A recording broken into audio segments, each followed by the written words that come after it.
Running, make your mark in here. Hey! Okay, so our body keeps, right? Yeah, our body keeps a kind of like depiction, like a map of our body, of where everything's positioned. Like your muscles, your bones, organs. And one of the ways it's able to do this is by the signaling that happens from the body to the brain through like touch, movement, etc. People have lost feeling in their body through physical incidents, but I think that a lot of us don't understand that that can also happen from suffering with anxiety, being in very like fearful states, avoiding how things make you feel. If you do that for years and years and years, it creates this feeling of a disconnect, which you feel like in a mental and physical way. I spent so much of my life being in a fearful state based off of like constantly being in my head and looking and observing everyone around me, you know, praying and hoping that they won't have a negative reaction to me, whether that because I was a queer boy or just like for whatever reason. Also looking at people around me and trying to take certain parts of them because I felt like who I wasn't good enough or something that I should show.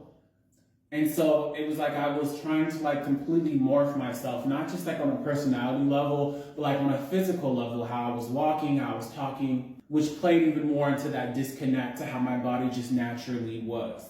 I also started to gain this distrust with my body of it doing everything. Like I felt like I had to force things to happen. I didn't really have this understanding that the body got you. Like it's gonna do what it needs to do, what you need it to do.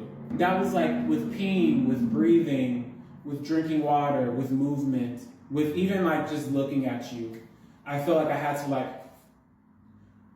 help with that. It was basically just like this need to control, to feel like if I wasn't in control, that like something dangerous would happen, which was really just the theme of everything that I was experiencing. All of this started because I felt like I couldn't explore because I was such a young age to not only just like be who I really was, but even like to figure out what that even meant, which had me just like immediately trying to be things I wasn't and trying to not feel what I was just feeling on a physical level and a mental level. Years and years of doing that, of being like disconnected and avoiding how my body felt and how I was mentally feeling, created a person who didn't feel certain parts of his body, that felt as if like certain parts of his body, as in like, let's say my eye or something was like not where it was.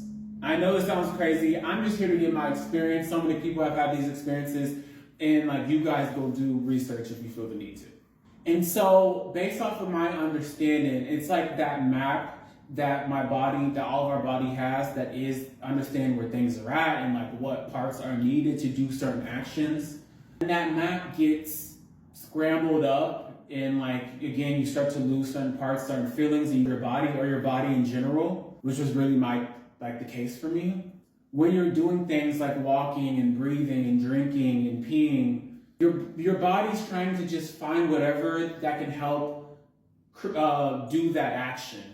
And when it doesn't have a full remembrance of the entirety of your body and the parts that really are supposed to help in doing so, it starts to like find other parts near it to help create these actions, which is like an overcompensating of those muscles, of those bones, which play a part in like the wear and tear of our body. I spent a lot of my life very tense, a lot of headaches, blurred vision. Like as now where I'm at right now, where I'm reconnecting with my body, where I'm accepting what it is that I'm feeling. I'm not looking at those body sensations as things that I should be afraid of, like peeing, like breathing. When I breathe, when I'm in the present moment, when I accept all of it, the bad, the good, and the uncomfortable, I'm not here to sell you guys anything. I'm here just to express my experience.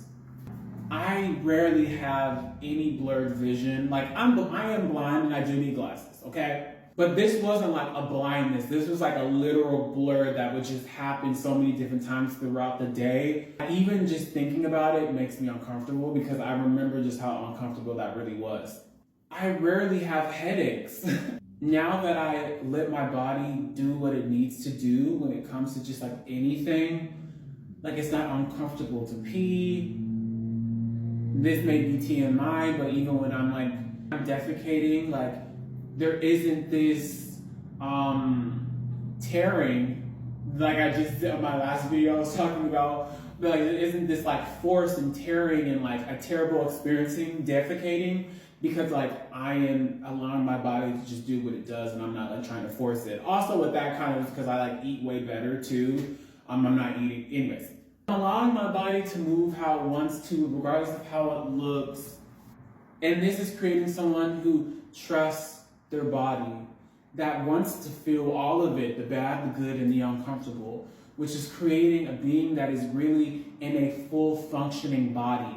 The way I'm able to obtain knowledge better than I've ever been able to in my life. This is why I just talk about the things that I talk about, because being in a fearful state, feeling like you can't be who it is that you naturally are, has so many effects on us. Not just like, oh, I can't wear what I want to wear, like, you know, stuff like that, but like on a physical, mental level that plays a part in like your actual well-being. Not just your well-being mentally, which obviously all is connected, but like to be able to do just the things that we don't think play a part in it, but it does.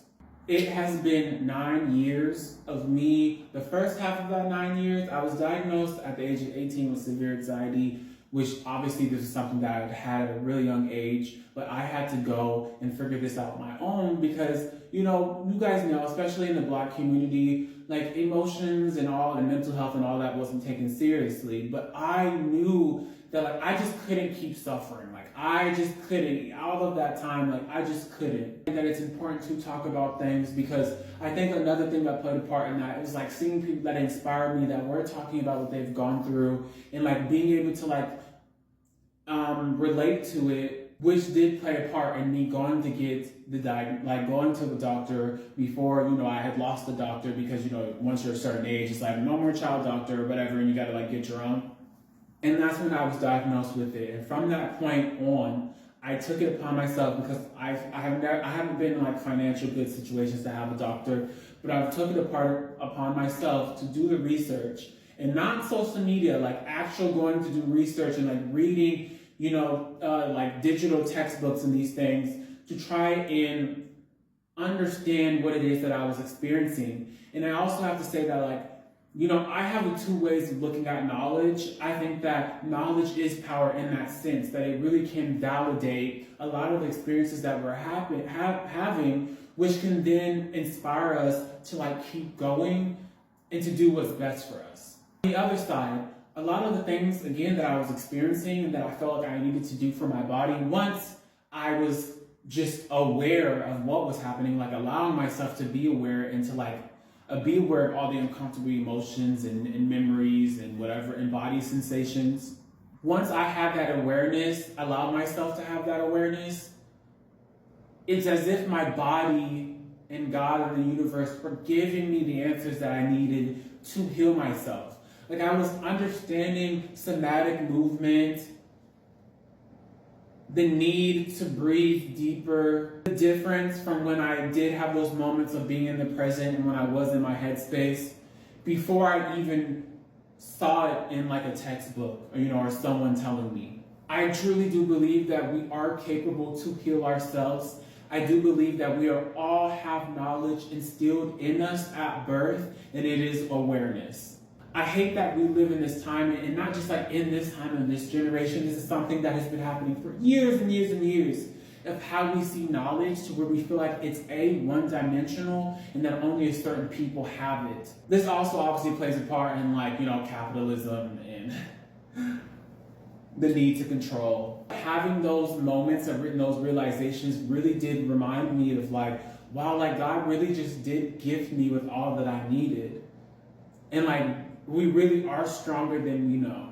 We just have had all this shit dogpiled onto us that like I can only imagine a human being that was allowed to really have a human experience from birth,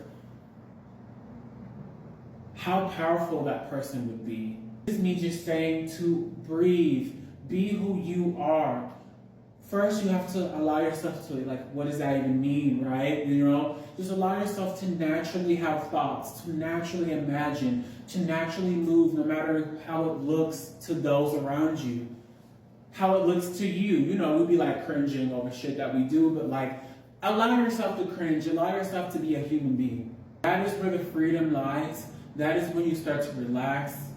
Yo, like, even with my singing and my vocal capability in general, like when I'm talking to you guys, it's more my voice and me actually having access to my full vocal cord. Like, it's just wild. It all started with, again, being aware and like learning, as I have for the past 9 years, to not be afraid of who I just am naturally.